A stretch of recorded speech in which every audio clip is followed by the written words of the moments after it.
चीता, लोमड़ी और किसान। एक गांव के करीब एक घना जंगल था जहां जानवर और इंसान एक दूसरे से फासला रखकर जिंदगी गुजारते थे।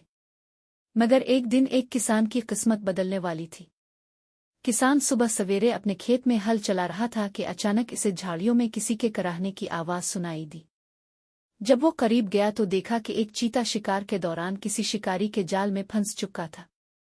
चीते ने कमजोर आवाज में कहा, ए नेक दिल इंसान, मैं इस जाल में फंस गया हूं। अगर तुम मेरी मदद करोगे तो मैं हमेशा तुम्हारा एहसानमंद रहूंगा। किसान पहले तो डरा, मगर चीते की बेबसी देखकर उसका दिल पसीज गया। इसने हिम्मत करके जाल का दरवाजा खोला और चीता आजाद हो गया। मगर आजाद होते ही चीते की आंखों में एक चमक आ गई और वो हरा, बहुत शुक्रिया किसान, मगर मैं भूखा हूं और अब तुम ही मेरा नवाला बनोगे। किसान हैरान रह गया और इल्तिजा करने लगा, ये तो नाइंसाफी है।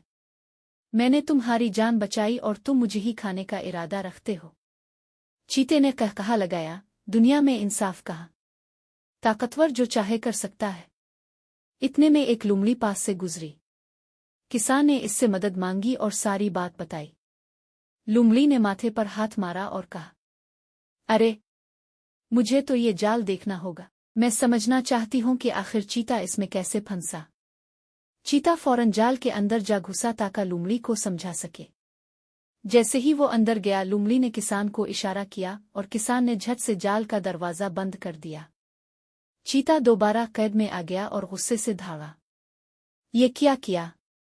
लोमड़ी मुस्कुराई, तुमने कहा था कि दुनिया में इंसाफ नहीं, तो फिर तुम्हें भी अपनी ताकत का अंजाम भुगतना चाहिए।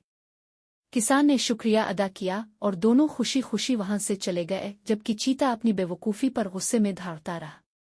सबक: लालच और धोखा हमेशा बुरे अंजाम तक पहुंचाते हैं और चालाकी से अक्लमंद लोग खतरात से बच सकते हैं।